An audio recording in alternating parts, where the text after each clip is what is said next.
Selamat siang Bapak Ibu semua. Sehat semua ya Bapak Ibu. Selamat datang di Unpar Plus dalam acara webinar dengan judul mengenai Ikigai. Ikigai merupakan suatu hal yang mungkin sudah sangat kita kenal istilahnya, atau ada mungkin juga ada dari kita yang belum memahami atau bahkan baru mendengarnya, begitu ya. Nah, hari ini kita akan kedatangan seorang narasumber yang luar biasa, yaitu Ibu Angela Teresia, yang kita akan mendengarkan paparan singkat memahami bagaimana mengenai Ikigai. Selamat datang Ibu Angela, terima kasih sudah mau berbagi sharing di Unpar Plus. Selamat siang Ibu, senang sekali dan terima kasih juga waktunya kepada Unpar Plus. Saya akan, Bapak Ibu semua, dan mungkin ada mahasiswa di sini ya, Bapak Ibu, rekan-rekan mahasiswa dan juga alumni, selamat datang.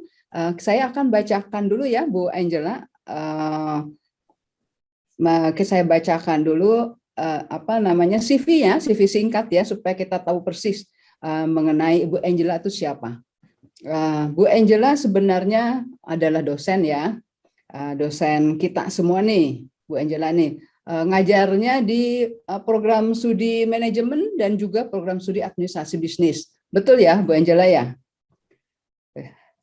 Nah, Bu Angela ini sangat senang sekali berkecimpung di bidang human capital management, juga termasuk dalam pengembangan manusia, human development. Nah, salah satunya adalah terkait dengan Ikigai. Selain dosen, Ibu Angela juga adalah seorang konsultan, seorang coach. Beliau juga punya sertifikasi dalam bidang-bidang ini, termasuk sebagai seorang certified coach profesional, ya, professional coach. Nah, jadi tidak perlu kita ragukan lagi ya. Nah, salah satunya ini yang paling mumpuni yang kita akan dengar, yaitu mengenai Ikigai. Apa sih Ikigai, Bu Angela? Kelihatannya udah nggak sabar lagi nih kita mendengarkan apa yang ingin disampaikan. Karena kalau baca bukunya kan capek ya, baca buku tebel itu ya, bukunya banyak, e-booknya ada sebenarnya, tapi kalau baca sendiri males tuh ya. Nah, mending kan sekarang diceritakan oleh Bu Angela. Bu Angela boleh mau langsung aja Bu Angela, silakan. Oke, terima kasih Ibu Triana. Selamat siang Bapak Ibu, selamat siang peserta webinar. Terima kasih untuk kehadirannya di webinar kita siang ini. Izinkan saya untuk share screen sebentar. Bapak Ibu, mungkin kalau ada pertanyaan boleh nanti masuk ke Q&A itu ya, room ya. Silakan, jangan di chat tapi di Q&A-nya. Terima kasih. Silakan Bu Angela. Oke, terima kasih Bu Triana. Bu Triana, punten kalau nanti sinyal saya tidak stabil, saya boleh tolong diinformasikan ya. Oke, siap. Terima kasih. Oke, Bapak Ibu, hari ini kita akan membahas tentang satu materi yang disebut sebagai Ikigai, di mana Ikigai ini membuat saya sangat tertarik dan jujurnya membuat saya juga lebih banyak mengenal tentang diri saya. Ikigai seringkali diartikan oleh banyak orang sebagai tujuan hidup. Tapi mari kita coba untuk melihat bagaimana Ikigai ini bisa kita pakai dalam kehidupan kita sehari-hari. Nah, untuk Bapak Ibu, yang di dekat Bapak Ibu ada kertas, boleh sambil dibuat seperti kertasnya ada 3 kotak gitu ya. Ada 3 kotak, nanti kita bisa sambil coret-coret dalam prosesnya. Mungkin hal pertama yang saya ingin sampaikan kepada Bapak dan Ibu adalah bahwa pada prinsipnya saya tidak mengajar tentang Ikigai, saya tidak memberikan pelatihan secara khusus tentang Ikigai, tapi lebih banyak melakukannya sebagai dalam sesi coaching secara one-on-one. Tetapi Ikigai ini juga bukan sesuatu yang tidak bisa kita cari sendiri atau Bapak Ibu harus cari coach dulu untuk kemudian bisa menemukan Ikigai Bapak dan Ibu. Tidak begitu juga. Jadi mari kita coba untuk melakukan pencarian Ikigai berbasis pada apa yang kita akan bahas yang ini dan semoga nanti akan bermanfaat untuk Bapak dan Ibu. Ikigai ini dimulai dari satu cerita yang menarik di mana di dunia ini ada 5 zona yang ternyata orang-orangnya berumur lebih panjang dibandingkan rata-rata orang pada umumnya, dan mereka bisa menikmati hidup mereka. Salah satunya adalah di Okinawa, Jepang. Bukan Jepang secara keseluruhan, tetapi satu daerah yang namanya Okinawa itu. Sehingga kemudian Bapak Ibu dilakukan satu studi yang menarik, dan kemudian dicari apa sih hal-hal yang kita bisa pelajari dari orang-orang yang tinggal di 5 blue zones ini. Ternyata ada beberapa catatan penting. Yang pertama adalah mereka lebih banyak makan atau melakukan konsep diet dengan berbasis pada tanaman-tanaman gitu ya, plant-based diet. Tapi tentu itu tidak menjadi kajian saya karena itu bukan kompetensi saya. Dan yang kedua adalah mereka ternyata punya komunitas sosial yang selalu memberikan mereka dukungan, yang selalu membantu mereka untuk terus bisa mengembangkan diri mereka. Kemudian yang ketiga, mereka melakukan gerakan-gerakan natural setiap harinya, bahkan secara spesifik disebutkan bahwa mereka menyentuh tanah secara langsung dalam beberapa menit di setiap harinya secara konsisten. Dan yang keempat yang akan kita bahas hari ini adalah mereka berhasil menemukan apa itu ikigai mereka, dan mereka melakukannya sampai dengan mereka berusia sudah cukup tua. Gitu ya. Nah, sekarang kita masuk pelan-pelan Bapak Ibu. Apa itu sebetulnya ikigai? Ikigai tentu saja berasal dari bahasa Jepang untuk menjelaskan tentang kesenangan dan makna kehidupan. Secara harafiah, kata ikigai berasal dari iki yang berarti kehidupan dan gai yang berarti nilai. Kalau kita bicara tentang hidup, berarti kita bicara tentang sesuatu yang sangat dekat dengan kehidupan kita sehari-hari. Bukan sesuatu yang terlalu besar, bukan sesuatu yang terlalu jauh. Jadi ikigai itu diartikan sebagai alasan kita hidup, alasan kita harus merasa bahagia ketika kita mulai dari bangun pagi sampai di malam hari dan kemudian beristirahat lagi. Dengan kita tahu apa itu ikigai kita bisa fokus pada tujuan hidup kita secara keseluruhan, dan kita bisa lebih happy ketika kita menjalani kehidupan kita. Itu konsep ikigai secara umum. Jadi Bapak Ibu, kalau kita bicara tentang ikigai, sekali lagi kita tidak bicara sesuatu yang sifatnya sangat jauh, tetapi kita berbicara mengenai hidup keseharian kita. Dengan kata lain, di dalam satu fase hidup kita, tentu kita harus beberapa kali mengkonfirmasi apakah betul ini ikigai saya, apakah betul ini yang membuat saya happy gitu. Tidak berarti ketika kita sudah tahu ikigai kita hari ini, itu berarti tugas kita selesai gitu ya. Nah, dan kemudian saya lebih suka untuk menyebut ikigai ini atau mendefinisikan ikigai ini sebagai the happiness of always being busy. Banyak orang Bapak Ibu yang dalam proses kerja, karena mungkin tadi Bu Triana sudah sebutkan juga ya, salah satu pekerjaan saya adalah sebagai konsultan. Ketika kami masuk ke perusahaan-perusahaan klien, seringkali kami mendapatkan cerita atau keluhan dari para karyawan yang mengatakan bahwa capek kerja di sini, sibuk banget, nggak ada keseimbangan kerja misalnya, dan lain-lain.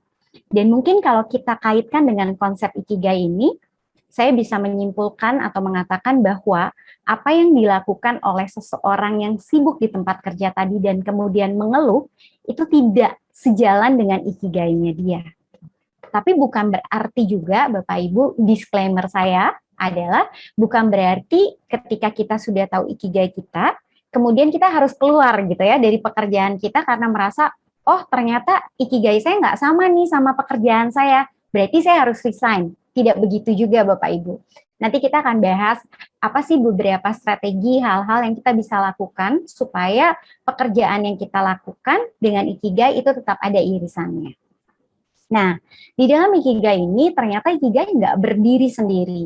Dalam konsep ikigai, katanya kalau kita mau terus mengikuti ikigai kita dengan happy, ada 10 hal penting yang tetap perlu kita perhatikan. Saya juga mungkin tidak akan bahas ini satu persatu, karena waktunya sangat terbatas, tapi kurang lebih intinya adalah kita harus memastikan bahwa dalam setiap harinya, kita tahu kita mau ngapain hari ini, apa alasannya kita melakukan itu, bukan hanya sekedar mengatakan bahwa saya menyelesaikan pekerjaan ini karena ini perintah. saya menyelesaikan pekerjaan ini karena ini kewajiban saya, bukan hanya seperti itu, tapi karena kita tahu itu adalah hal yang memang menjadi ikigainya kita. Nah, ini yang tadi saya cerita Bapak Ibu, setidaknya dalam kehidupan kita akan bertemu dengan 5 fase. Yang pertama tentu saja sebagai seorang pelajar, kemudian kita akan mendapatkan pekerjaan pertama, kita masuk ke pekerjaan kedua, kita masuk di karir akhir kita, dan kemudian kita masuk ke tahapan persiapan pensiun. Dari 5 tahap karir di kehidupan kita ini, maka di setiap stepnya kita bisa berhenti sejenak untuk memikirkan tentang ikigai kita. Kita bisa melakukan refleksi diri untuk mencari tahu apakah ikigai ini masih relevan atau tidak dengan kehidupan aktual yang kita alami. Nah, menariknya di situ Bapak Ibu, kita selalu bisa melakukan refleksi ketika kita sudah tahu apa saja sih tahap-tahap yang penting untuk kita bisa menemukan ikigai kita. Pertanyaan yang kemudian banyak muncul selain dari 5 tahap tadi adalah kapan sebetulnya ikigai perlu didefinisikan atau perlu kita cari. Yang pertama tentu ketika kita berada di persimpangan karir. Mau kemana nih? Mau lanjut atau mau resign? Ya, mau yang kedua kemudian kita pengen tahu nih ada sejumlah hal yang menarik untuk kita pelajari dan pengen ambil sertifikasinya gitu. Tapi kemudian yang mana ya? Ketika kita ingin mengeksplor lebih banyak tentang hidup kita juga bisa mendefinisikannya dengan menggunakan ikigai. Kemudian ketika ingin mengembangkan potensi diri, ketika ingin memberi manfaat lebih banyak untuk lingkungan, dan ketika kita ingin tahu, ingin menemukan alasan yang lebih banyak untuk bisa bersyukur. Karena kadang-kadang kita bisa melihat orang lain lebih punya potensi dibandingkan dengan diri kita, padahal sebetulnya diri kita punya potensi yang sama banyaknya dengan orang lain. Oke. Nah, jadi Bapak Ibu, untuk menemukan ikigai, ujung ceritanya adalah kita ingin menjadi diri kita dengan versi terbaik menurut diri kita sendiri. Bukan menurut A, bukan menurut B, bukan menurut B. Bukan menurut C, maaf. Dan kemudian gimana caranya? Caranya simple sebetulnya Bapak Ibu. Kita hanya perlu melakukan 3 cara ini. Kita mencari apa yang kita cintai, apa yang kita suka lakukan, itu orang sering menyebutnya sebagai passion, dan kemudian setelah kita tahu passion kita harus tahu di bidang apa sih kita punya kekuatan, punya kemampuan. Mungkin kalau dalam bahasanya manajemen insani atau SDM, kita menyebutnya adalah kompetensi. Kita tahu passion kita apa, kita tahu kompetensi kita apa, dan kemudian yang ketiga Bapak Ibu, kita harus memeriksa dengan kehidupan realita kita hari ini. Apakah passion yang kita punya, kompetensi yang kita punya, itu pas dengan lingkungan kita hari ini, dengan kehidupan kita hari ini, atau tidak. Gitu. Karena kadang-kadang ketika kita sudah punya passion, punya kompetensi, tapi ternyata bukan itu yang dibutuhkan lingkungan kita, maka keduanya nggak akan jalan juga. Gitu. Jadi menariknya ikigai adalah kita harus mencari apa yang menjadi passion, apa yang menjadi kompetensi kita, dan kemudian membandingkannya, melakukan sinergi dengan kehidupan kita hari ini. Nah, ini 3 step ini Bapak Ibu yang sebetulnya kita mau coba. Kita nanti punya 1 step tambahan lagi, tapi itu akan kita lakukan dengan sedikit cepat. Untuk proses hari ini, tentu seperti tadi saya sampaikan, umumnya ikigai dilakukan melalui sesi coaching, tapi saya mencoba untuk membantu Bapak Ibu memberi insight gimana sih caranya untuk kita bisa melakukannya sendiri, karena butuh waktu yang lama biasanya untuk menemukan ikigai, dan saya akan menggunakan beberapa simulasi, dan lebih banyak contohnya adalah tentang diri saya supaya tidak melanggar etika apapun. Oke, biasanya nih Bapak Ibu, kalau kita bicara tentang kita cinta, menyukai sesuatu, dan kemudian kita baik dalam bidang itu, maka orang mengatakan kita happy, tapi belum tentu kita cukup gitu ya, happy but full. Kemudian kalau misalnya kita mencintai sesuatu, tapi kemudian di dalam konteks lingkungan itu nggak dibutuhkan, kita seperti seolah-olah ya cuma bisa bermimpi, berimajinasi, tapi nggak pas sama lingkungannya kita. Dan kemudian yang ketiga, kalau kita baik, kita kompeten dalam satu bidang, tapi saya sebetulnya nggak suka bidang itu, dan ya hanya karena saya dibayar untuk itu dan saya dibayar bagus gitu ya. Jadi bisa jadi kita mendapatkan materi yang baik, kita mendapatkan imbalan yang baik, tapi sebetulnya di dalam diri kita punya kekosongan. Yang kita ingin cari di sesi hari ini adalah irisan dari ketiga lingkaran ini. Sekali lagi, bagaimana antara passion, kompetensi, dan kebutuhan lingkungan itu bisa sesuai atau matching. Setelah itu Bapak Ibu, ini step keempat yang tadi saya cerita sama Bapak Ibu, ketika kemudian kita sudah tahu apa itu ikigai kita, tentu kita tidak berhenti. Kita harus tahu kemudian bagaimana kita membuat tujuan, memprioritaskan, dan apa action atau tindakan yang perlu kita lakukan. Nah, kita akan mengakhiri sesi kita nanti sampai di tahap ini ya Bapak Ibu. Kalau Bapak Ibu sudah punya kertas di dekat Bapak Ibu dan ada alat tulis, kita bisa mulai mencoret-coret. Oke, sekarang saya akan masuk ke bagian yang pertama, yaitu tentang you love it. Tentu akan sangat bahagia ketika kita bisa menemukan apa sih hal yang saya suka untuk lakukan di dalam kehidupan saya. Terlepas dulu dari saya mendapat bayaran atau saya tidak mendapatkan bayaran, tetapi ketika saya tahu saya suka melakukan ini, maka kita bisa melakukan me time kita dengan lebih baik. Banyak orang, Bapak Ibu, yang kemudian datang ngobrol bersama saya dan mengatakan bahwa sebenarnya mereka benar-benar nggak tahu hobi mereka apa, kesukaan mereka apa, mereka nggak bisa tahu itu. Ya, jadi ketika sekarang ini Bapak Ibu sudah punya informasi, sudah tahu apa yang secara konsisten Bapak Ibu lakukan dan Bapak Ibu cintai, maka menurut saya itu adalah satu kepuasan tersendiri. Kemudian yang kedua, you love it bicara tentang apa yang kita lakukan selama bertahun-tahun dan juga mungkin bisa memberikan penghasilan yang layak. Kita akan eksplor ini melalui sejumlah pertanyaan. Nah, tetapi kalau kita nggak bisa mendapatkan bagian you love it ini, maka kita belum bisa bergerak Bapak Ibu ke bagian yang kedua, karena nggak akan maksimal ikigainya. Ikigai selalu dimulai dengan mencari tahu apa yang sebetulnya kita suka untuk lakukan dan apa yang sebetulnya kita cintai, begitu ya Bapak Ibu. Oke. Kemudian kita masuk ke you're good at it, itu bicara tentang apa yang sebetulnya kita lakukan dengan baik dan apa yang membedakan kita dengan orang lain. Dan yang ketiga, kita akan bicara tentang reality check, itu merupakan sinkronisasi antara passion dengan kekuatan, passion, kekuatan, dan dunia Bapak Ibu. Mari kita mulai dengan pertanyaan you love it. Bapak Ibu, tentu waktu kita nggak akan cukup ketika saya meminta Bapak Ibu untuk memikirkan. Tapi mungkin setelah nanti satu layar ini selesai, saya sampaikan Bapak Ibu bisa capture dan kemudian Bapak Ibu bisa pikirkan. Kita akan memulai pertanyaan mengenai you love it dengan menjawab apa sih kegiatan yang paling Bapak Ibu nikmati saat kecil dan kapan perasaan yang sama dimiliki sekarang. Pertanyaan kedua yang bisa membantu adalah kegiatan apa yang membuat kita lupa waktu, bahkan mungkin ekstrimnya kita lupa untuk makan dan minum. Sepertinya ketika kita sedang melakukan kegiatan itu, waktu berjalan dengan sangat cepat. Yang ketiga, kegiatan apa yang tidak pernah membuat Bapak Ibu merasa bosan? Yang keempat, jika boleh memilih lagi, studi apa yang akan Bapak dan Ibu pilih? Kalau boleh milih lagi nih, kalau boleh ngulang lagi nih, kayaknya saya akan ganti deh, saya akan belajar tentang ini.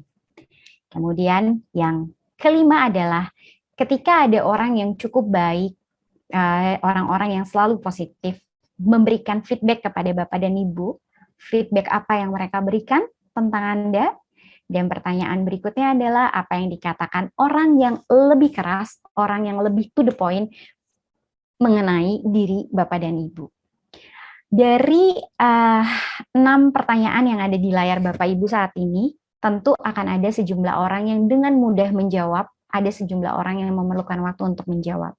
Dan mungkin di tahap ini saya ingin mengatakan bahwa menemukan ikigai tidak sama untuk satu orang dan orang lainnya. Orang-orang dengan kesadaran diri yang lebih baik, orang-orang yang sering kali melakukan dialog dengan dirinya sendiri, umumnya bisa menemukan ikigainya dengan lebih cepat. Tetapi orang yang selama ini lebih banyak sibuk dengan rutinitasnya, yang jarang meluangkan waktu untuk melakukan refleksi maupun berdialog dengan dirinya sendiri, relatif lebih sulit untuk menjawab ini. Itu yang pertama Bapak Ibu. Kemudian yang kedua, ketika Bapak dan Ibu nanti menjawab pertanyaan ini, tolong jangan banyak mengedit ya. Misalnya nih, kegiatan apa yang paling dinikmati saat kecil? Saya punya 5 kegiatan. Oke, tulis aja 5-5-nya dulu Bapak Ibu. Kemudian misalnya kegiatan apa yang tidak pernah membuat bosan. Tulis aja dulu gitu. Jangan memikirkan misalnya saya senang banget melakukan ini, tapi kalau dilakuin terus ini kan mahal gitu ya. Nah, hal-hal seperti itu, pertimbangan-pertimbangan seperti itu disimpan dulu.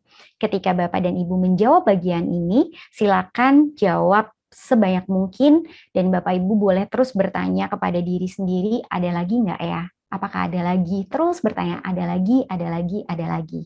Semakin banyak kita bisa mengeksplor, maka itu akan menjadi semakin baik untuk kita. Ini layar yang pertama untuk Kilafit. Kemudian setelah kita punya catatan di kotak pertama dari kertas tadi, maka pertanyaan berikutnya yang perlu dijawab adalah, apakah sudah yakin dengan jawabannya? Bagaimana cara kita meyakinkan dan memastikan diri kita tentang apakah jawabannya sudah cukup atau belum? Pertanyaan konfirmasinya Bapak Ibu. Saya sangat bahagia dengan diri saya seutuhnya ketika saya sedang melakukan bla bla bla bla gitu ya. Kemudian di waktu luang saya senang melakukan apa? Dicek lagi tuh Bapak Ibu jawabannya. Sama enggak? Mau nambahin sesuatu kah di jawaban sebelumnya? Ya. Kemudian apakah ada pola yang Bapak Ibu bisa lihat? Nah, Bapak Ibu, dari setiap bagian Ikigai, hal yang tersulit, bukan tersulit ya, yang paling menantang mungkin, yang harus kita lakukan adalah kita perlu mencari pola. Nah, mencari pola ini, nanti saya akan kasih tips and triknya, berbasis pada pengalaman saya. Tapi tentu Bapak Ibu dengan pengalaman yang berbeda bisa mencari pola Bapak dan Ibu sendiri. Ya, jadi kita nanti perlu cari nih Bapak Ibu, polanya apa ya dari jawaban tadi. Dari setiap bagian, sebelum Bapak Ibu berpindah ke bagian yang lain, kita perlu mencari pola.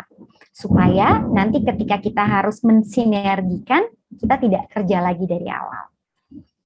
Selanjutnya, setelah sudah ada 5 pola tersebut, boleh tolong ditulis apa 5 insight yang Anda dapatkan setelah Anda melakukan proses refleksi. Nah, sebelum saya masuk ke bagian kedua, yaitu tentang kompetensi kita, apa yang kita baik, saya ingin memberikan satu simulasi kecil. Saya meminjam hasil percakapan ketika melakukan diskusi tentang Ikigai bersama dengan seorang teman kerja. Kebetulan beliau dosen juga di Unpar. Pertanyaan pertama, kegiatan masa kecil, jawabannya naik sepeda sendiri dan berimajinasi. Perasaan yang sama saat ini didapatkan ketika apa? Sama, naik sepeda sambil berimajinasi dan kemudian bisa menemukan ide-ide kreatif. Kapan lupa makan, lupa waktu? Oh, ketika melakukan tipografi atau mendesain PowerPoint contohnya misalnya. Orang yang baik memuji beliau dengan 3 kata kunci.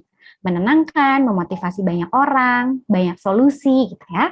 Sedangkan orang keras menilai, suka menunda, lama buat keputusan, terlalu banyak pertimbangan dan tidak punya ambisi. Studi yang akan dipilih lagi adalah psikolog, studi tentang keagamaan dan desain grafis.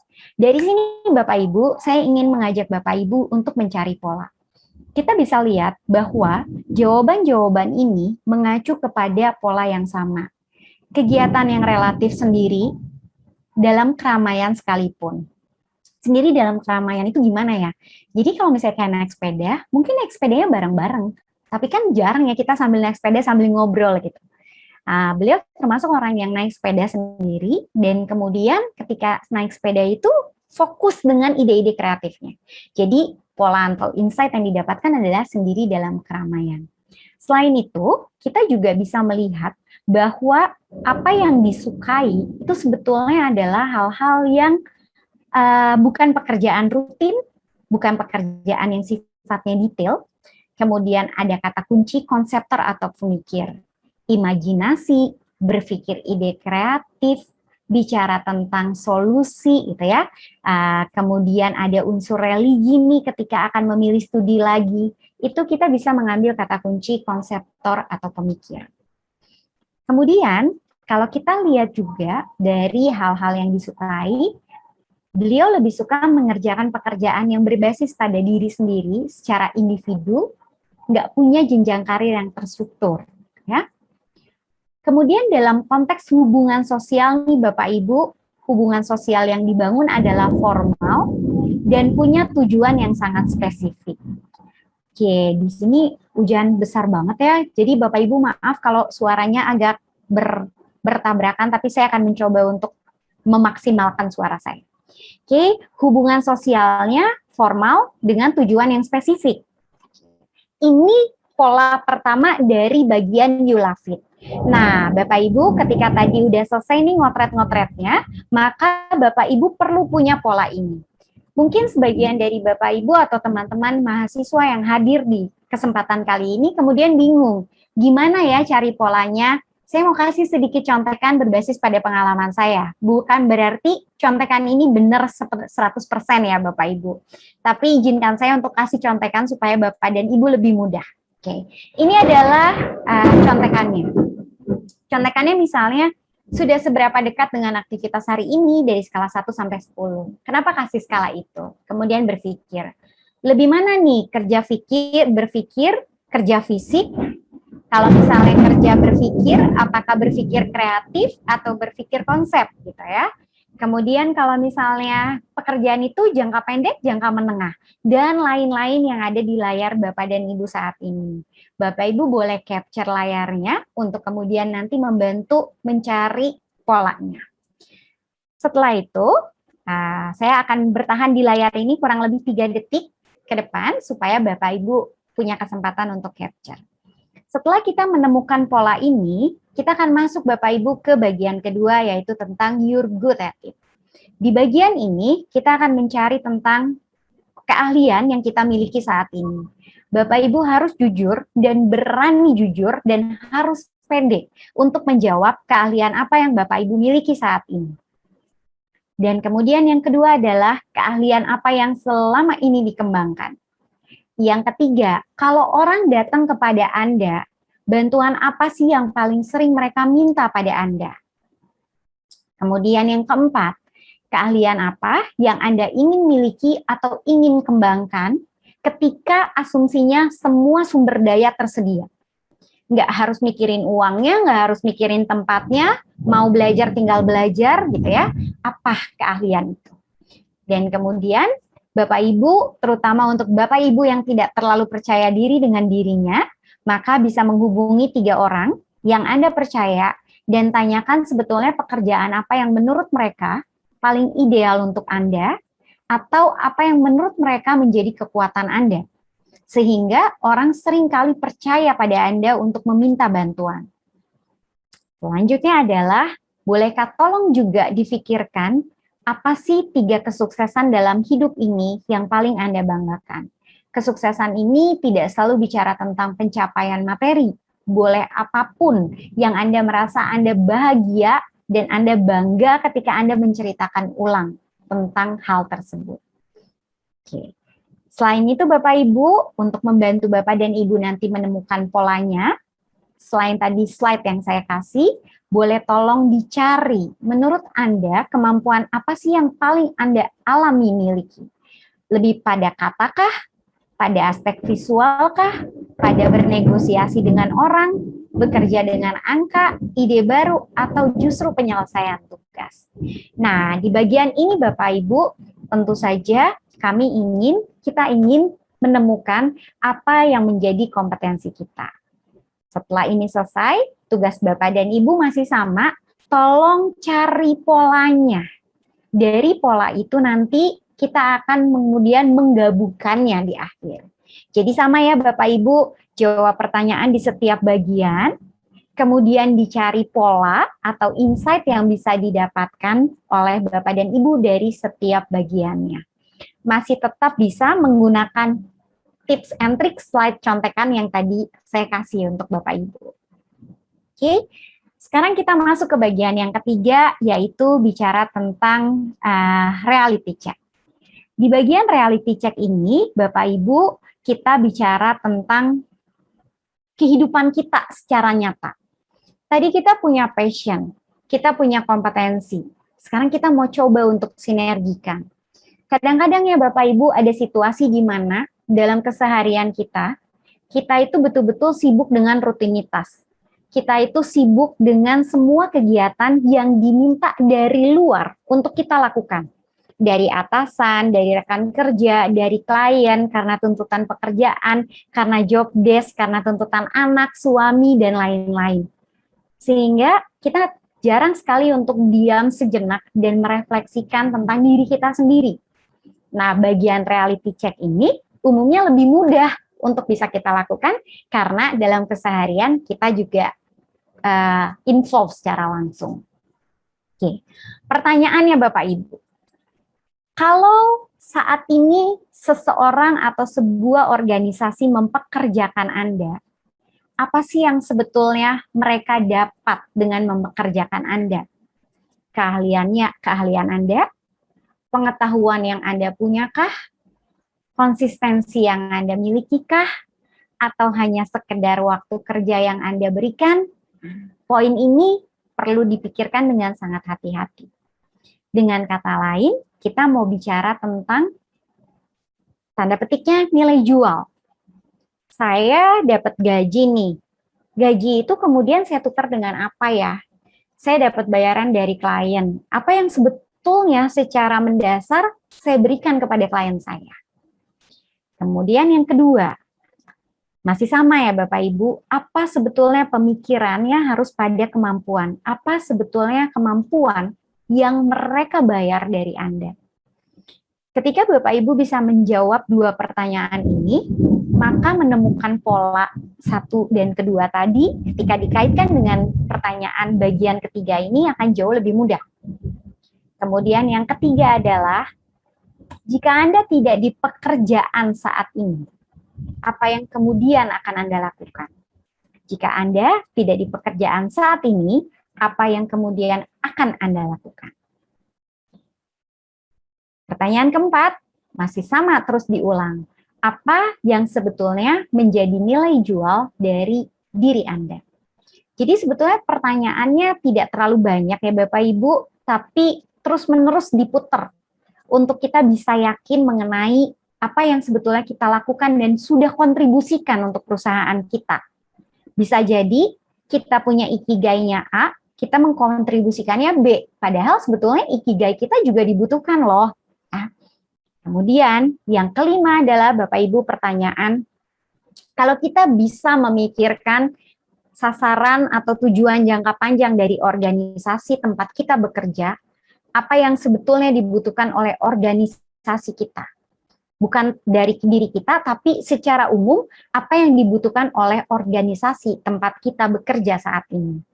Kalau Bapak Ibu peserta webinar hari ini belum bekerja, maka pertanyaan kelima ini bisa diganti dengan apa yang sebetulnya dunia atau masyarakat membutuhkan gitu ya, apa yang sebenarnya dibutuhkan oleh masyarakat. Kalau pertanyaannya masih belum terlalu bisa dapat, kira-kira membayangkan 3 tahun ke depan sekitaran saya akan butuh apa sih? Nah, mungkin itu pertanyaan-pertanyaan yang berkaitan dengan reality check. Nah, Bapak Ibu, sampai sini saya mau mengatakan bahwa pada dasarnya ketika Bapak Ibu mencoba sesi coaching untuk Ikigai, pertanyaannya tidak sesederhana ini. Pertanyaannya ada banyak banget. Satu bagian Bapak Ibu akan terus di-challenge dengan kurang lebih 3 pertanyaan yang kurang lebih sama, muter lagi. Tapi seperti saya sampaikan tadi, tidak semua orang membutuhkan coach untuk melakukan pencarian Ikigai. Bapak Ibu hanya perlu waktu untuk diam dan berani jujur terhadap diri sendiri dan kemudian mau merefleksikan apa yang ada di pikiran kita, ya. Pencarian ini membutuhkan waktu yang relatif berbeda seperti saya sampaikan tadi. Ada orang yang bisa cepat, ada orang yang relatif lama. Kapan sih orang-orang menjadi lebih lama untuk menemukan ikigainya? Satu, ketika waktunya nggak ada, kalah sama rutinitas. Yang kedua, ketika seseorang punya banyak sekali ketertarikan, tertarik A, B, C, D, E, yang mana kalau kita cari sebenarnya A sampai E itu ada di range yang sangat luas gitu ya. Ketiga, ketika kita nggak punya sikap dan kita mudah terbawa sama lingkungan. Seperti seolah-olah kita suka, padahal lingkungan yang suka dan kita terbawa. Nah, itu adalah 3 hal yang akan menjadi tantangan Bapak Ibu ketika sedang memikirkan ikigai ini. Layar ini boleh di-capture ya Bapak Ibu untuk melengkapi perjalanan Bapak dan Ibu nanti menemukan ikigai Bapak dan Ibu. Sekarang saya akan masuk ke bagian selanjutnya, yaitu terus gimana nih selanjutnya. Selanjutnya Bapak Ibu, kita harus menemukan atau memperkecil pola atau insight yang kita dapatkan dari bagian-bagian sebelumnya. Kalau sebelumnya kita dapat 5 pola, maka kita harus memperkecil itu. Saya akan berikan simulasi setelah ini. Kemudian kita perlu cari kesamaannya, perlu cari pola, kata kunci dengan reality check yang sudah kita buat. Dan kemudian kita perlu mendefinisikan kayaknya ikigai saya ini deh. Kalau ketemunya 3 ikigai gimana? Ya nggak apa-apa, cari aja 3 ikigai itu. Oke, Bapak Ibu, ini adalah coret-coret saya berkaitan dengan ikigai saya. Sekali lagi, saya minta izin untuk menggunakan ikigai saya supaya saya tidak melanggar apapun gitu ya, obrolan-obrolan dengan klien maupun rekan kerja yang lain berkaitan dengan ikigai. Apa yang sangat saya sukai dan selalu saya lakukan dari kecil, ngobrol, eksplorasi dan mempersiapkan materi, meyakinkan orang lain tentang satu pendapat, ide, atau konsep. Saya suka banget melakukan proses tawar-menawar. Saya juga suka beberes dan bebersih. Saya suka mempelajari hal baru, baik ikut training, webinar, baca buku, dan saya suka menjadi seorang penghubung.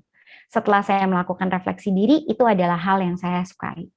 Kemudian hal-hal yang menurut saya dan menurut orang di sekitar saya punya kompetensi.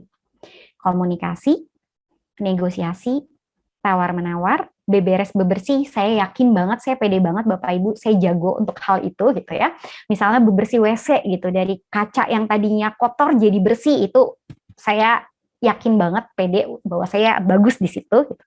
Kemudian ketika diskusi, kemudian menjadi penghubung, dan kemudian mengajar. Kemudian saya bicara tentang reality check.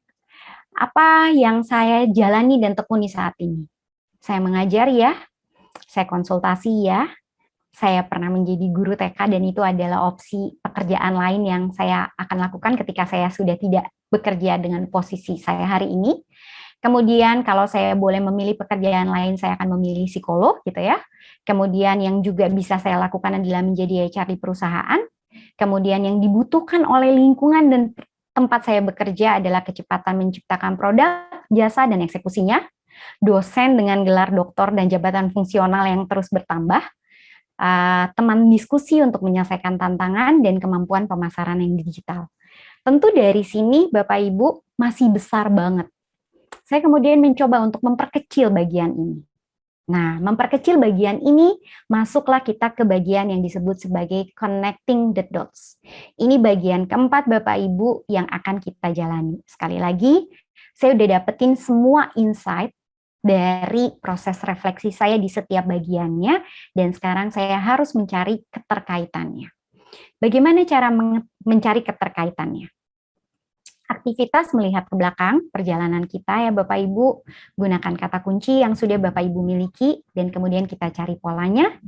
Kalau kita sudah ketemu polanya, maka itu akan menjadi identitas baru kita atau kita mendefinisikan ulang kalau itu tidak baru dan akan menjadi navigasi untuk kita. Saya mungkin masuk ke sini dulu ya Bapak Ibu sebelum ke contoh saya. Kemudian sejumlah teman dan sejumlah peserta yang pernah ikut webinar serupa bertanya, kalau belum ketemu, susah banget nyari polanya, gimana ya? Ini ada 4 kuadran yang menarik yang mungkin kita bisa pakai sebagai bantuan.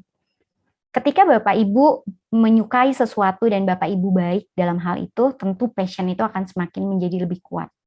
Ketika Bapak Ibu mencintai sesuatu, tapi Bapak Ibu belum baik saat ini, maka kita menyebut itu sebagai potensial.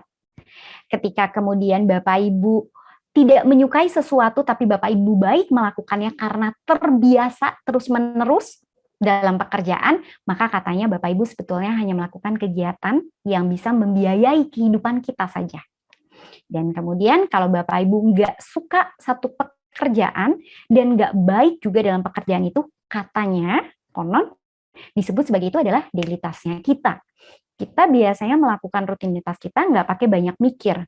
Nggak tahu deh kita, saya suka atau saya nggak suka, saya baik atau nggak baik, ya pokoknya yang saya tahu saya harus lakuin. Ini adalah rutinitas saya, bangun pagi saya harus beresin kamar, dan lain-lain itu adalah rutinitas saya gitu ya. Terlepas dari saya suka, saya nggak suka, tapi saya harus. Nah, kalau Bapak Ibu tadi belum ketemu polanya, maka saran saya adalah fokuslah pada dua hal ini. Kita tidak bicara tentang reality check dulu, kalau sampai benar-benar belum ketemu polanya, fokuslah pada dua hal ini. Nanti eksplorasi dulu lama di sini sebelum Bapak Ibu pindah ke reality check. Oke. Nah, sekarang ini adalah contoh-contoh dari kata kunci Ikigai. Untuk memberikan pelayanan, untuk menciptakan, untuk menyediakan, untuk mengajarkan, menyembuhkan, menghubungkan, membangun, membahagiakan, mengembangkan, untuk menjadi titik-titik. Banyak ya Bapak Ibu boleh capture juga layar di bagian ini. Sekarang saya akan memberikan simulasi yang tadi saya punya. Tadi saya punya ini ya Bapak Ibu. Setelah saya punya bagian ini, tentu saya tidak mungkin bekerja dengan hal yang sebanyak ini. Kemudian saya harus menghapus nih Bapak Ibu. Kalau saya cari dari sini, maka saya akan kurangin dikit-dikit.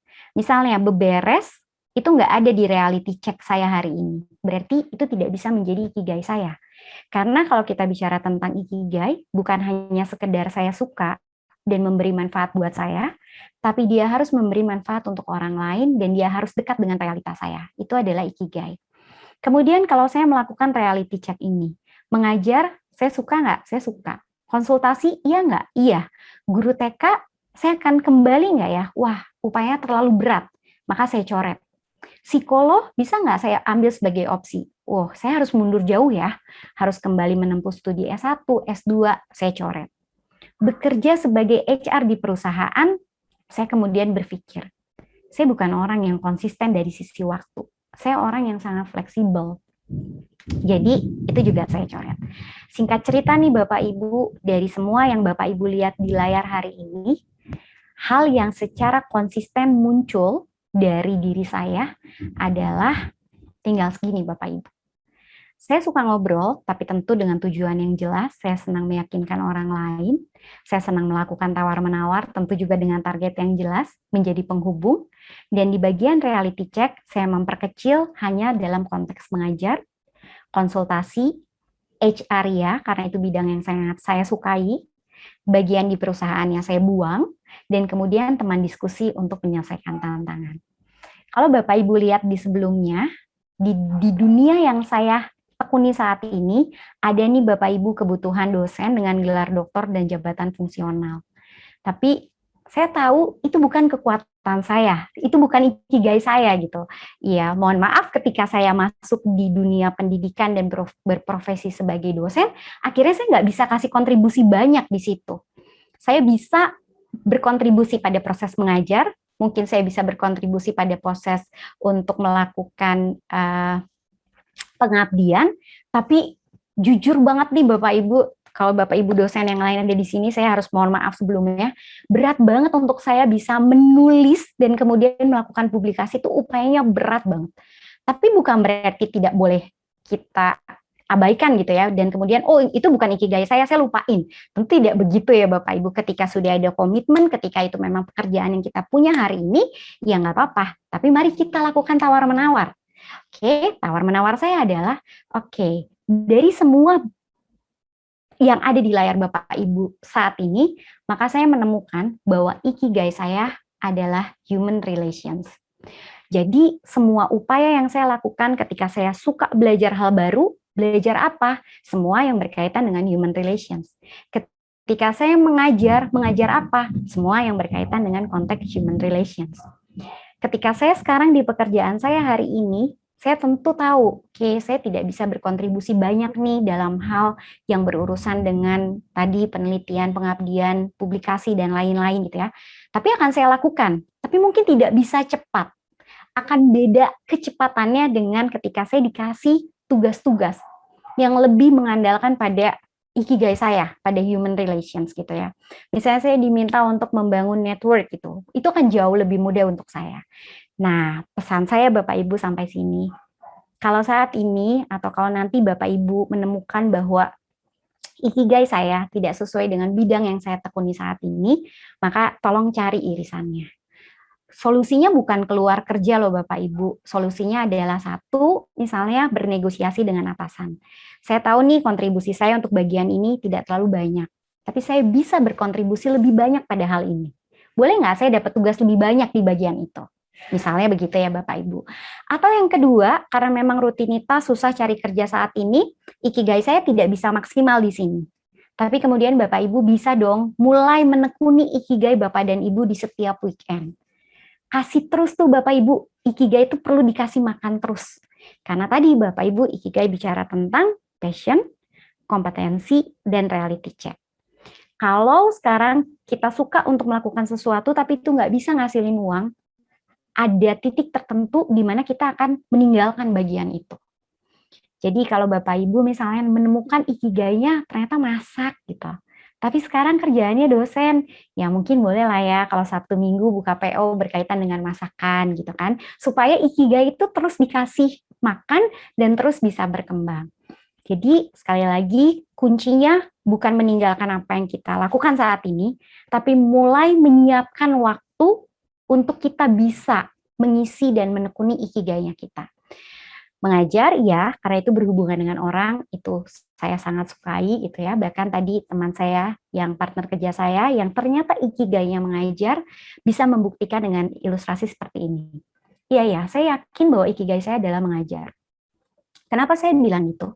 Karena ternyata ketika beliau mengajar, mau dibayar nggak dibayar, persiapannya sama baiknya. Beliau nggak akan memikirkan bahwa oh ketika ini training dibayar mahal nih persiapannya segini. Tapi kalau ini misalnya gratisan ya udahlah seadanya, nggak gitu. Ketika memang ikigainya mengajar, mau dibayar sama, mau nggak dibayar, persiapannya sama maksimalnya. Itu ikigai gitu ya Bapak Ibu. Semoga sampai bagian ini Bapak Ibu bisa cukup jelas dengan simulasi yang ditawarkan dan mohon maaf jika belum jelas nanti kita bisa diskusikan karena keterbatasan waktu. Oke, setelah itu Bapak Ibu, setelah saya tahu apa itu ikigai saya kemudian mencoba untuk mengoneksikan. S1 saya hubungan internasional, S2 saya magister manajemen. Saya mempelajari secara konsisten berkaitan dengan HR, perilaku, dan tools analisis individu. Pengalaman kerja saya pernah jadi guru TK, tapi seorang advisor, dosen, konsultan, asesor, dan juga trainer. Ikigai saya tadi adalah human relations, di mana konteksnya adalah formal, bukan ngobrol basa-basi, juga bukan memimpin orang, Bapak Ibu, bukan memanage, dan yang pasti bidangnya adalah HR dan OD. Nah, setelah ini Bapak Ibu, tentu saja saya harus memikirkan. Waktu saya belajar ikigai, saya kemudian memikirkan, apakah saya perlu pekerjaan baru, apakah ada pekerjaan yang harus saya tinggalkan, atau saya stay di pekerjaan saya hari ini. Saya kemudian mencari apa selanjutnya. Nah, ini yang saya bisa ceritakan kepada Bapak dan Ibu. Ikigai saya, human relations, konteksnya adalah HROD. Goal saya ke depan adalah 1, sertifikasi internasional, 2, pengembangan dalam konteks HR digital, dan ahli komunikasi organisasi. Dari 3 ini, saya mau membuat 2 prioritas, yaitu mengembangkan HR dalam konteks lebih digital, dan kemudian memiliki sertifikasi internasional. Untuk bisa melakukan ini, tentu ada sejumlah action yang harus saya lakukan, yaitu saya harus mulai mengelola waktu dengan lebih baik, saya harus punya lebih banyak tim konsultan supaya saya tidak terjebak pada hal rutin, saya harus berkolaborasi dengan lebih banyak ahli-ahli, kemudian ilmu saya harus selalu up to date, saya harus punya buku saya sendiri, kemudian saya harus bergabung di komunitas HROD internasional. Dan ketika saya melakukan action ini Bapak Ibu, itulah yang kemudian saya sebut sebagai my happiness of always being busy. Karena apapun yang saya lakukan berkaitan dengan action itu tidak akan saya keluhkan, saya nggak akan bilang, kok sibuk ya, aduh nggak enak banget ya sibuk gini, aduh saya nggak punya waktu, saya nggak akan bilang gitu, karena saya tahu semua hal yang saya lakukan saat ini, hari ini, itu adalah kegembiraan karena itu adalah ikigai.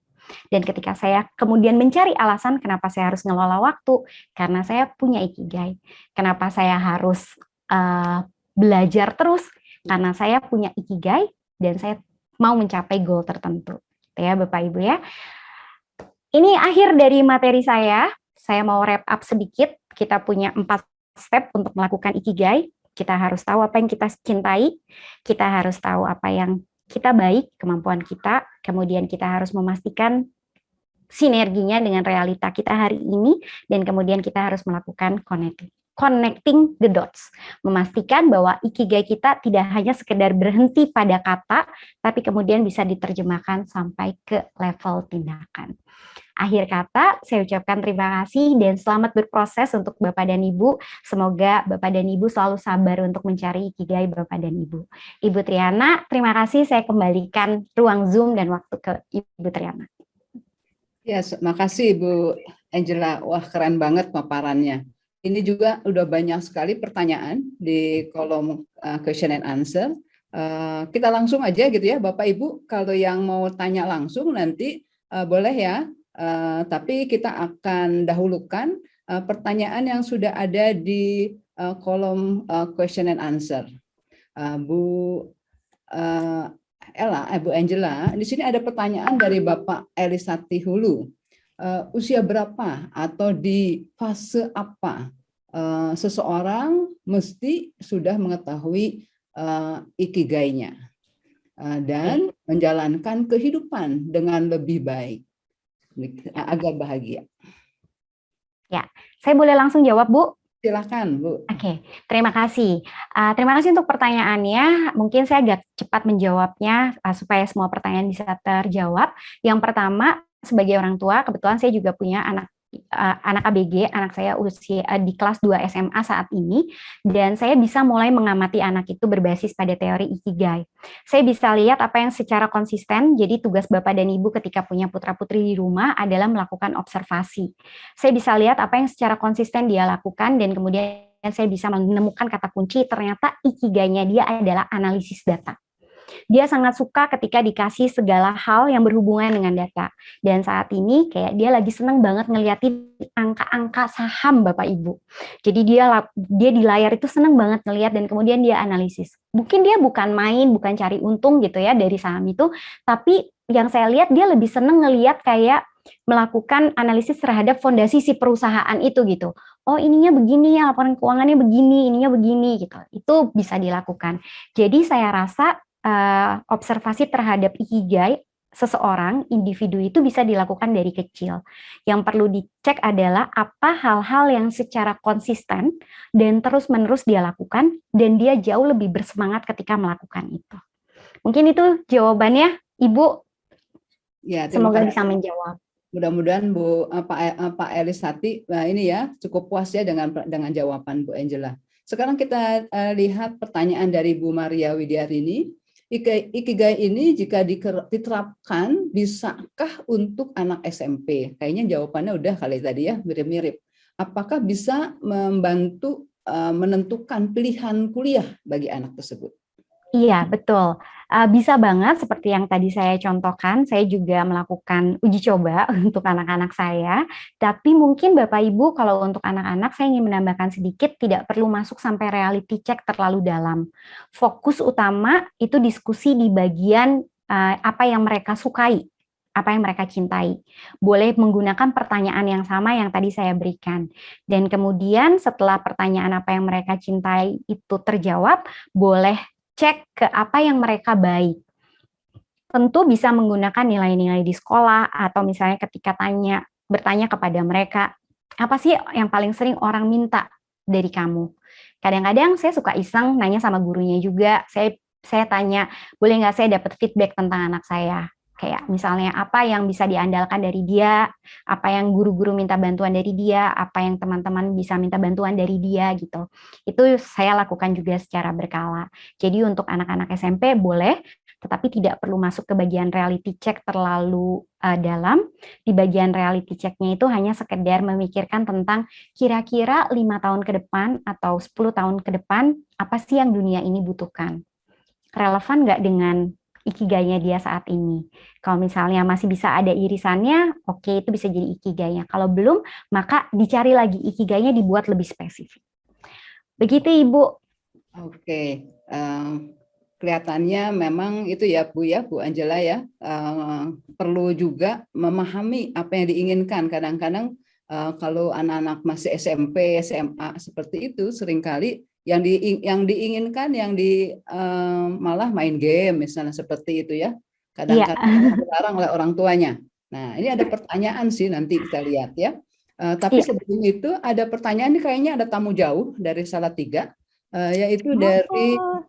Ibu Rosali Francisca. Nah, ini kalau nggak salahnya dari Salatiga nih. Bagaimana jika elemen yang kita suka itu justru orang lain tuh lebih mengerjakannya lebih baik, sehingga kita perlahan-lahan mundur dari apa yang kita sukai. Apa Iya. yang harus dilakukan? Oke, terima kasih Ibu Ocha ya.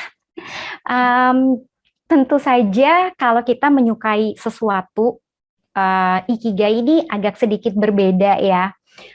Bapak Ibu, kalau tadi saya cerita bahwa ikigai itu bicara tidak hanya tentang passion, tapi juga bicara tentang kompetensi gitu. Maka kalau kita menyukai sesuatu, tapi ada orang lain yang mengerjakannya lebih baik, saya rasa kalau itu ikigai kita nggak akan ambil pusing gitu ya. Tapi ikigai itu selalu Bapak Ibu kita lakukan, dan kita selalu terus berkembang, karena kita akan terus explore.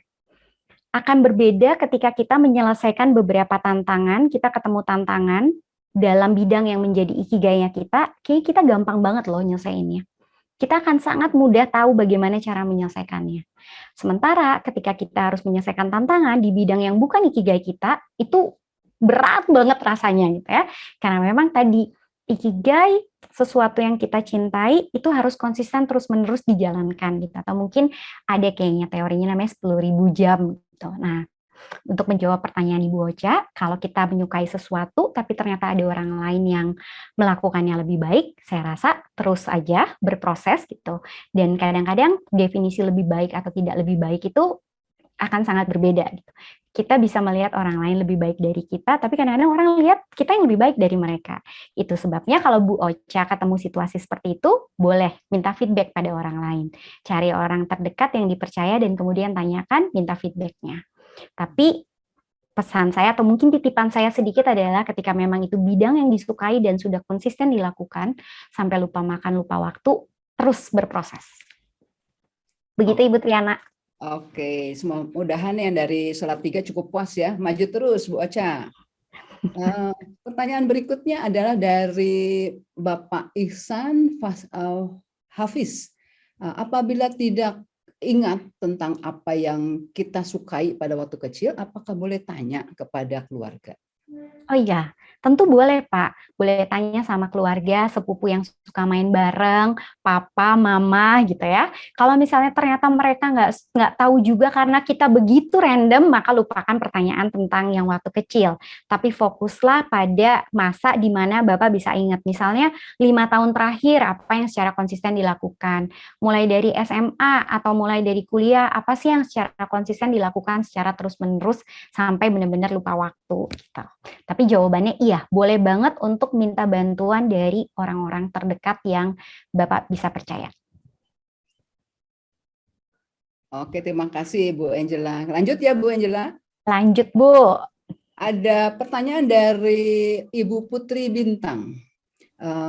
Katanya di sini untuk elemen I love it sebenarnya kan kita benar-benar sukai sejak kecil. Tapi kadang-kadang orang-orang sekitar kita itu discourage ya untuk meninggalkan kesukaan kita. Nah, seharusnya bagaimana? Bagaimana kita menghadapi hal-hal tersebut? Ya, jadi memang betul ya, kadang-kadang seperti itu situasinya gitu. Ketika memang kita menyukai melakukan sesuatu dan kemudian orang kadang-kadang maksa kita untuk tidak melakukan itu, pasti ada alasannya. Dan terkadang alasannya itu karena yang kita sukai hanya bermanfaat untuk diri kita sendiri. Atau misalnya ketika kita menyukai sesuatu, itu dianggap nggak punya masa depan, misalnya begitu ya. Tapi saya yakin masih tetap bisa mencari irisannya. Mungkin Mbak Putri kalau saya boleh pakai ilustrasi diri saya sendiri. Waktu saya mau masuk S1, sebetulnya saya pengen banget masuk psikolog. Tapi waktu itu keadaan ekonomi orang tua belum terlalu baik, dan kemudian mama saya mengatakan bahwa kalau saya masuk psikolog, tentu S1 saya nggak akan terlalu bermanfaat. Saya masih harus lanjut S2 nih untuk bisa punya karir yang bagus gitu. Kemudian Mama bilang cari deh S1 yang lulus bisa langsung kerja gitu. Tapi kan menjadi psikolog tetap ada di dalam diri saya gitu, karena memang itu sesuatu yang saya sukai. Nah, sekarang kalau saya harus mundur lagi ke menjadi psikolog, saya nggak bisa gitu ya, karena atau bukan nggak bisa, tapi upayanya besar sekali. Nah, saya coba cari irisannya tuh Mbak Putri. Saya coba cari irisannya. Apa sih sebetulnya apa bagian dari menjadi psikolog yang paling saya suka atau saya pengen? Ternyata human relations-nya. Bukan si title psikolognya, tapi aspek human relations-nya. Nah, itu yang saat ini saya comot gitu. Untuk kasusnya Mbak Putri, saran saya mungkin juga sama. Kalau saat ini ada sesuatu yang disukai, dan kemudian orang di sekitar kita tidak menyarankan kita untuk melakukan itu, tetap upayakan untuk mencari irisannya di bidang yang Mbak Putri lakukan sekarang. Tapi kalau misalnya masih tetap bisa untuk meluangkan waktu melakukan yang Mbak Putri lakukan, tetap lakukan meskipun dalam porsi waktu yang kecil.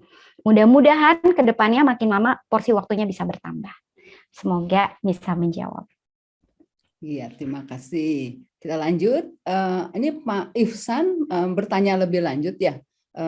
Gimana kalau punya banyak ketertarikan? Jadi kan ikut-ikut ke mana-mana gitu, ikut lingkungan, ke sana ingin, ke sana ke tempat lain juga ingin. Bagaimana tuh Bu Angela? Iya sih ya, itu memang jadi tantangan ya, dan ketika kita adalah tipikal orang yang seperti itu, kita akan makin susah cari ikigainya kita. Tapi mungkin sarannya adalah tadi, cari dulu, dibuat list dulu sebanyak mungkin, meskipun itu ketertarikan yang orang-orang yang kita suka karena orang lain yang menyarankan, nggak apa-apa, ditulis aja dulu. Tapi jangan buru-buru menentukan pola dan jangan buru-buru mengiyakan. Dipikir lagi, ditanya lagi, apa ya buktinya saya suka bagian itu? Betul? Apakah konsisten saya melakukan itu? Apakah benar gitu ya? Jadi ya dalam perjalanan, misalnya perjalanan saya juga sama, saya belajar banyak hal banget gitu. Tapi ternyata ketika hal itu harus saya lakukan sendiri dan nggak ada hubungan sama orang, saya akhirnya saya tinggalin gitu. Dan sayangnya saya baru menyadari itu setelah saya belajar Ikigai ini gitu. Nah, mudah-mudahan Bapak Ibu nggak terjebak terlalu lama juga gitu ya. Jadi Pak Ihsan nggak apa-apa, di-list aja dulu semuanya, tapi cukup sering dan luangkan waktu setiap hari misalnya sebelum tidur untuk lihat list itu lagi dan kemudian berpikir, ini masih iya nggak? Ini iya nggak? Saya konsisten nggak? Apa buktinya saya suka itu? Mungkin begitu ya Bu. Oke, ini ada pertanyaan menarik dari Pak Elisati. Kalau diterapkan dalam organisasi pendidikan, katanya ya, kalau struktural, dekan, wakil dekan, inkigainya harusnya apa? Oke, nah menarik nih Pak, tapi mohon maaf ya Pak kalau jawaban saya salah gitu ya. Tapi menurut saya, kalau untuk konteks pendidikan dan jabatan struktural, maka ikigainya itu adalah to manage Pak. Perlu punya ikigai untuk mau mengelola orang gitu ya, untuk mau menjadi pemimpin gitu. Jadi mungkin profesi dosen dan profesi pejabat struktural ikigainya tuh beda gitu. Jadi ya tadi perlu ikigai yang berhubungan dengan pengelolaan orang, human relations yang ada, tapi human relations yang sifatnya memimpin. Kalau contoh saya tadi kan saya human relations, tapi yang sifatnya bukan memimpin gitu, tapi kolaborasi kerjasama gitu ya. Nah ini perlunya tuh ikigai yang memimpin, human relations dan memimpin, mengembangkan gitu. Mungkin begitu Bu. Jadi beda ikigainya ya antara dosen, Beda. makanya harus cari dekan dan wakil dekan yang memang ikigainya to manage ya. Saya rasa begitu. Supaya puas juga, supaya senang, happy ya dalam pekerjaannya. Iya. Lanjut ya, Bu Angela, masih banyak nih pertanyaan. Lanjut. Oke, Bu. Ada dari ini nggak tahu nih Ibu Yulia kok apakah mungkin seseorang memiliki lebih dari satu ikigai? Kemudian pertanyaan berikutnya dari pertanyaan yang sama, tips apa yang cara paling mudah untuk menemukan pola? Masih bingung soalnya tadi baru juga sekali sih ya, jadi menunggu. Iya, oke. Iya, thank you Ibu Yulia. Ini teman SMP, SMA saya. Dan hari ini datang. Terima kasih. Jadi untuk menemukan ikigai, kalau ikigainya ada beberapa, pertama saya punya ikigai juga beberapa, ya. Dan saya rasa itu sangat wajar, apalagi kita di Indonesia memang lebih banyak menerima saran dari luar, bukan dari dalam diri kita gitu. Kita sering dikasih tahu orang bahwa kita bagusnya gini, kita harus begini gitu, bukan berbasis pada refleksi diri kita gitu. Sehingga memang seringkali ketika kita harus menentukan ikigai kita bingung gitu. Jadi kalau misalnya saat ini masih ketemu beberapa ikigai, nggak apa-apa, ditulis aja, tapi saya pribadi bertanya kepada diri saya secara terus-menerus, sama seperti jawaban saya sebelumnya, saya bertanya, apa buktinya bahwa itu adalah ikigai saya? Kalau itu ikigai saya, berarti kan harus saya suka, saya terus-menerus mengembangkan diri saya untuk itu. Ketika saya ketemu tantangan, saya akan mudah untuk menyelesaikannya, saya siap untuk naik kelas terus, dan kemudian orang di sekitar saya merasa ikigai ini memberi manfaat untuk mereka, bisa menjadi solusi ketika mereka cari saya. Dan yang ketiga, ikigai itu menghasilkan uang untuk saya gitu. Jadi kalau misalnya kita punya ikigai, pertanyaannya mungkin dibalikan pada konsep-konsep dasar itu. Dan nanti secara otomatis itu akan tersortir. Dan kemudian tips cara paling mudah untuk menemukan pola, tentu tadi mudah-mudahan tadi udah sempat capture yang ada banyak sekali pertanyaan, tapi pertanyaan yang paling sering saya tanyakan adalah pekerjaan sendiri atau pekerjaan ramean, pekerjaan teknis atau pekerjaan mikir misalnya, pekerjaan fisik atau bukan gitu. Kemudian detail mikro atau makro begitu ya. Terus udah gitu dengan target atau tanpa target misalnya. Itu adalah pertanyaan-pertanyaan yang bisa untuk menemukan pola. Jadi kalau sekarang bingung, Bapak Ibu, mungkin nggak cuma Yuli, Bapak Ibu yang lain yang masih bingung, mudah-mudahan nanti ketika melihat lagi catatannya, melakukan refleksi dan melihat contekan tadi, semoga itu bisa mewakili untuk menemukan ikigainya. Begitu, Bu. Oke, kita lanjut ya. Ini ada pertanyaan dari Ibu Rismawati, dosen Fakultas Hukum.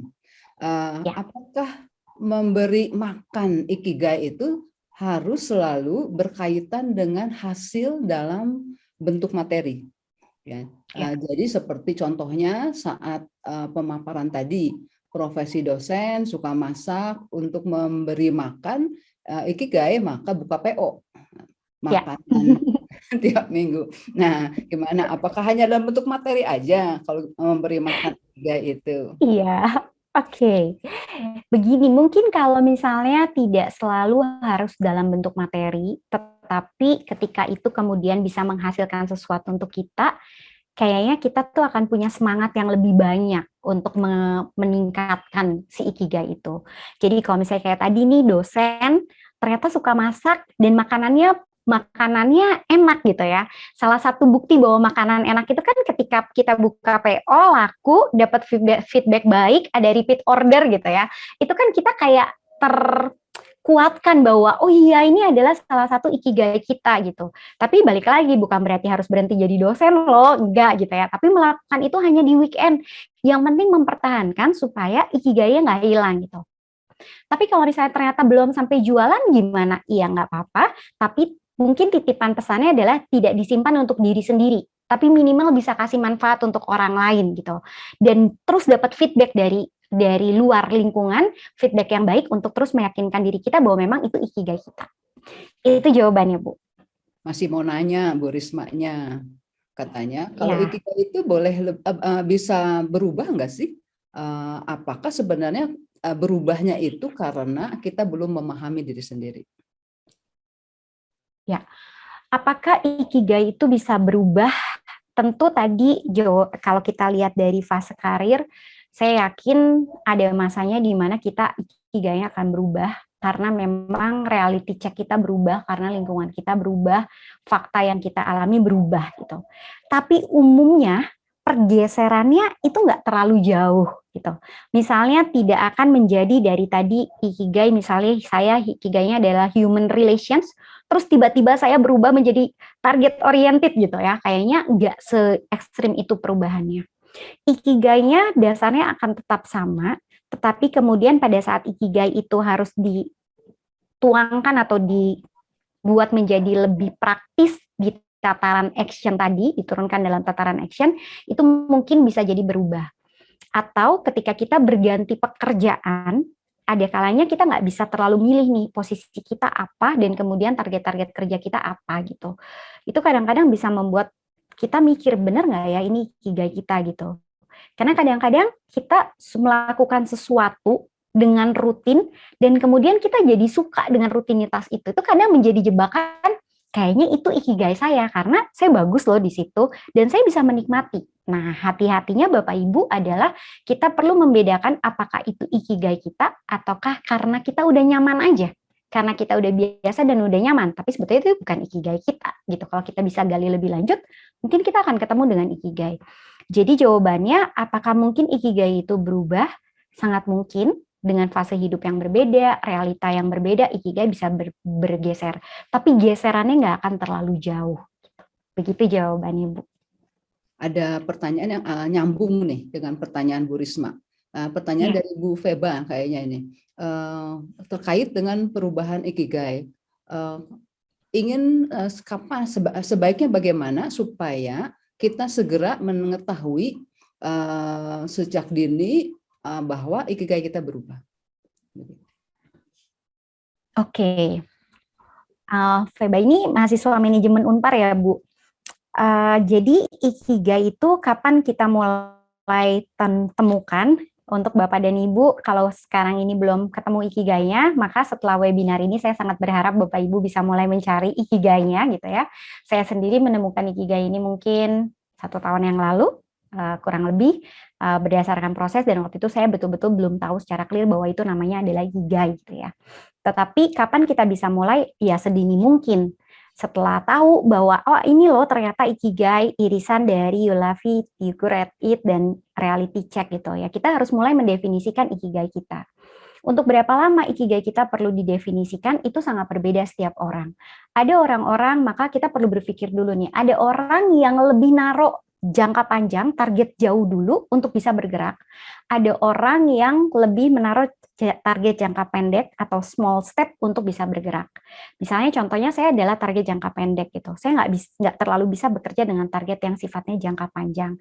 Nah, pertanyaan tadi dari Feba adalah kapan sih kita harus merubah ikigai kita? Jawaban saya yakin kita nggak harus merubah ikigai kita.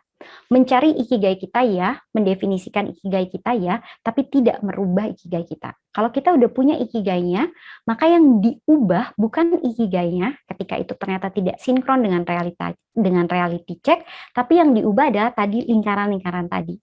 Penetapan tujuan, penetapan prioritas, dan actionnya. Ikigainya tetap sama. Ikigainya kita tetap definisikan. Tapi lebih lanjut dari itu, bukan sekedar ikigai sebagai kata, tapi itu diimplementasikan. Nah, yang diubah itu adalah proses 3 tadi itu. Penentuan tujuan, prioritas, dan action. Ikigainya tetap sama. Semoga bisa menjawab. Tapi ada hubungannya dengan fase hidup nggak? Fase hidup seseorang. Sehingga mungkin aja ada perubahan karena fase hidupnya berubah gitu. Dari kecil menjadi remaja, dewasa. Ya. Gitu. Ya, mungkin seperti misalnya ketika seorang pelajar baru lulus nih Bu, mahasiswa gitu ya, kemudian mau masuk ke pekerjaan pertama. Bisa jadi dia ikigainya tersebut karena memang itu yang dia bagus nilainya di kelas gitu ya Bu. Dia suka proses belajarnya, sehingga itu menjadi ikigainya dia. Tapi kemudian setelah dia masuk ke dunia kerja dan dia mencoba berbagai bidang, berbagai posisi di lingkungan yang berbeda, bisa jadi ikigainya berbeda juga. Sangat mungkin. Jadi perubahan yang paling jauh dari 5 fase tadi dalam konteks ikigai adalah perpindahan dari pelajar menuju ke pekerjaan pertama. Karena umumnya pelajar itu mendefinisikan ikigai berbasis dari nilai-nilai yang bagus, proses belajar atau kuliah yang paling dia bisa nikmati gitu. Tapi ketika sudah masuk di karir pertama sampai ke belakang, seperti tadi saya bilang, dari studi yang saya pelajari, perubahan ikigainya tuh nggak akan terlalu jauh begitu Bu. Oke, jadi makin cepat bertemu dengan berbagai pengalaman, makin mudah mendapatkan ikigai ya? Ya. Makanya begitu ya? Ya. Oke, lanjut ya, kita lihat nih ada pertanyaan dari Bu Dita. Bu Dita kayaknya mahasiswa doktor ini. Juga karyawan Unpar ya, kalau nggak salah ya, Bu Dita ini. katanya antara passion, kompetensi, dan reality check. Kalau misalnya terlalu beragam, mungkin maksudnya itu tidak matching gitu ya. Mana yang perlu dikembangkan untuk meningkatkan connecting dot untuk Ikigai? Ya, oke. Bapak Ibu mencari Ikigai itu bukan proses yang harus cepat gitu ya. Nggak harus Bapak Ibu punya waktu seminggu harus dapat Ikigai gitu kan. Mungkin tidak begitu. Jadi kalau saya boleh menyarankan, saran saya adalah Mbak Dita, fokus pada satu hal dulu. Fokus dulu untuk mencari apa yang kita cintai dulu. You love it dulu. Itu aja dulu satu. Setelah itu satu puas, udah dapet polanya, bisa lihat polanya, barulah bergeser yang kedua. Yang kita baik gitu. Sama, tekuni dulu di situ, selesaikan dulu di bagian itu. Dan setelah itu selesai, dapat polanya, barulah kemudian masuk ke reality check. Di reality check sama juga, habiskan waktu yang cukup untuk memikirkan dengan seksama dan kemudian berhenti. Nah, baru tuh connecting the dot. Kalau ternyata masih susah juga untuk dapat polanya, maka saran saya fokus di kedua tadi, you love it dan you're good at it. Nah, fokusnya di dua aspek itu dulu sebelum berpindah ke reality check. Dengan kata lain, kita mau memastikan bahwa kita kenal dulu nih diri kita secara internal. Kita tahu pasti dulu nih bentukan diri kita tuh gini loh. Baru ketika ketemu reality, kita akan lebih mudah untuk cari irisannya. Tapi kalau kita tadi belum mantap dengan dua hal yang berurusan langsung dengan diri kita, dan kemudian langsung buru-buru kita cari irisannya dengan realita, kita bisa bingung-bingung banget gitu. Dan kadang-kadang kita bisa mikir, oh saya ternyata nggak cocok di sini gitu. Nah, untuk menghindari keputusan-keputusan ataupun pemikiran-pemikiran yang salah ketika mensinkronkan dengan realita, saran saya kuatkan dulu aspek internalnya. Begitu, Bu. Oke, lanjut. Ada pertanyaan nih dari Pak Torino Mahendra. Katanya tadi ada coaching ya untuk Ikigai. Perlu berapa lama untuk agar menemukan Ikigai seseorang? Berapa lama coaching? Ya, umumnya coaching untuk Ikigai itu dilakukan selama 6 sesi. Jadi paketnya itu adalah paket 6 sesi. Nah, 6 sesi itu tapi tidak berarti 6 sesi itu akan habis gitu ya. Kadang-kadang ada orang yang memang lebih cepat menemukannya, ngobrol 1, 2 sesi, 3 sesi udah bisa gitu. Dan kemudian pada saat ditanya apakah perlu lanjut untuk sampai menentukan tadi goals, priorities, action, jawabannya oh enggak, kalau bagian itu saya sudah selesai, maka bisa berhenti itu di 3 sesi. Tapi umumnya sesi yang dipaketkan adalah 6 sesi untuk memastikan mulai dari tadi tujuan lakuin coaching ini untuk apa sih? Untuk cari ikigainya kah? Atau lebih untuk udah tahu ikigainya mau membuat lebih spesifik? Atau untuk apa gitu ya? Jadi sesi pertama mulai dari situ. Kemudian mulai tuh secara step by step seperti yang tadi saya jelaskan. Masuk ke you love it, you're good at it, connecting the dots, sampai bikin action plan. Jadi rata-rata adalah 6 sesi. Begitu, Bu. Oke, lumayan juga ya. Lumayan lama. Kalau sendiri bisa lebih dari 6 sesi kali ya? Iya, Bu. Tergantung berapa lama waktu. Berapa lama waktu yang disiapkan. Iya, Bu. Oke, ini pertanyaan terakhir yang masuk lewat question and answer yaitu dari Ibu Evelyn Yeremia. Apakah orang yang sudah terbiasa menjalani hidup berkesadaran akan lebih mudah juga menemukan ikigainya? Iya, betul sekali Mbak Evelyn. Jawabannya iya. Semakin kita hidup berkesadaran, semakin kita betul-betul kenal diri kita. Seperti tadi saya kasih contoh salah satu kolega saya, teman kerja saya.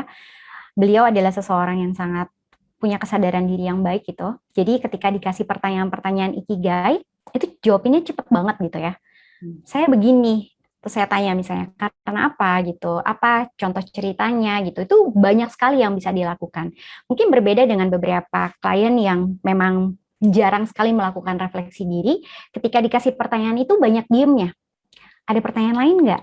Karena nggak bisa jawab pertanyaannya. Sehingga satu sesi itu saya harus balik puter pertanyaan, terus diputar-putar hanya untuk memastikan bahwa dia yakin dengan jawaban itu. Dan memang itu yang bikin lama di sesi coaching itu karena memang dia nggak pernah melakukan refleksi diri, terus tiba-tiba diajak ngobrol sama orang luar berkaitan dengan refleksi dirinya gitu tentang dirinya. Nah itu takes time di situ. Jadi jawabannya Mbak, iya. Semakin sering kita melakukan refleksi diri, semakin kita hidup berkesadaran, semakin kita sering untuk diam dan merenung, misalnya minimal nih di malam hari, diam merenung dan berpikir tentang kegiatan apa yang hari ini saya lakukan dengan senang, karena itu feedbacknya baik gitu, dan kegiatan apa yang kayaknya ngabisin energi saya gitu ya. Itu aja udah bantu banget gitu untuk lebih cepat melakukan proses ikigai tadi. Jadi misalnya kayak kita bisa bikin diary, kita bisa bikin logbook seminggu gitu. Hari ini dari sejumlah aktivitas, job desk ataupun aktivitas yang saya lakukan, yang ini yang menambah energi, yang ini yang ngurangin energi. Tentu yang pada akhirnya yang ngurangin energi itu pasti bukan ikigai kita dong, gitu ya. Sementara yang menambah energi itu bisa jadi calon ikigai kita. Jadi kalau pertanyaan-pertanyaan tadi sudah dijawab dan masih belum terlalu menjawab, saran saya berikutnya adalah buat logbook. Hari ini ngapain, mana kegiatan yang nambah energi, mana kegiatan yang ngabisin energi. Begitu, Bu. Oke, ini ada satu terakhir nih, apakah site ini baik untuk awalan mencari ikigai? Ini boleh dilihat Bu di question and answer, Pak Elisati menyampaikan satu link. Iya. Satu link ya. Ikigai test, ikigais-test.com ya. katanya. Oke. Iya, saya jujurnya saya belum pernah melihat ini, tapi ini saya sedang coba untuk lihat. Oke. Ya, mungkin ini bisa membantu untuk menemukan kata kunci ya, Pak ya. Jadi mungkin sarannya tadi pertanyaan-pertanyaan basic, banyak banget sebetulnya pendekatan ikigai. Kalau Bapak Ibu browsing, ada yang pakai 4 lingkaran. Saya sendiri belajar tersertifikasi dengan 3 lingkaran. Jadi lingkaran ketiga dan keempat itu digabung di dalam satu lingkaran gitu. Nah, kalau pertanyaan-pertanyaannya itu seperti tadi saya bilang, pertanyaannya banyak banget Bapak Ibu. Dan memang kalau kita lakukan sendiri dengan pertanyaan yang sebanyak itu tentu akan sulit karena itu butuh diskusi, itu butuh dialog gitu. Maka pertanyaannya tadi saya udah coba untuk carikan yang paling mungkin untuk dijawab secara sendiri. Ketika sudah selesai menjawab pertanyaan-pertanyaan itu dan kemudian mau mencari polanya dan masih sulit mencari polanya dari bantuan tadi yang Bapak berikan ikigaites.com, ini mungkin bisa membantu untuk mencari polanya. Terima kasih juga Pak, saya jadi dapat informasi tentang ini. Oke, terima kasih Pak Erisati, makasih Bu Angela. Bapak Ibu, ada yang mau bertanya langsung? Silakan, kita masih punya waktu 5 menit. Silakan. Silakan ditunggu. Satu orang raise hand, Jacqueline itu siapa itu? Oh, ada ya? Yang di attendee itu ada, kalau mau dipersilahkan. Ada yang raise hand. Oh, ini Bu Punten Jacqueline namanya. Oh ya, Jacqueline, silakan Bu, Mbak Jacqueline atau Ibu nih, silakan. Langsung aja di unmute. Boleh dibantu Pak Budi? Sudah saya minta Bu. Apakah masih mau bertanya, Jacqueline? Ibu Jacqueline, apakah masih mau bertanya, Bu Jacqueline? Mungkin tanpa sengaja terpencet kali, Pak. Oke. Mungkin yang lain Bu, kalau ada yang mau. Bapak Ibu yang lain silakan, masih dibuka kesempatan untuk bertanya. Mungkin 1-2 pertanyaan kali ya, Bu Ella ya. Masih boleh, bisa. Bu. Sambil nunggu, mungkin juga ada informasi juga ya, kalau sebenarnya kalau kita lihat ada podcast tentang Ikigai, itu boleh didengarkan juga podcastnya. Bisa diambil di ya sumber-sumber podcast yang ada, begitu. Ya betul, referensinya banyak sekali.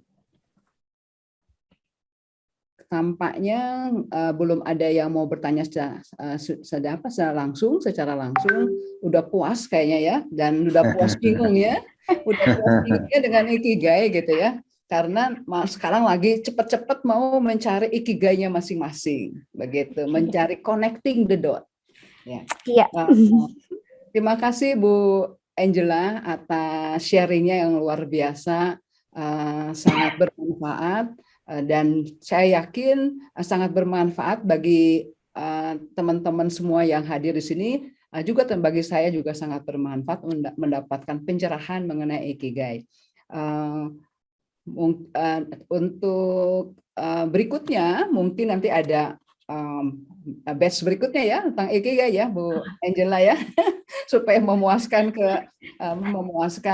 kehausan kita untuk belajar Ikigai batch 2 ya. Oke, terima kasih Bu Angela.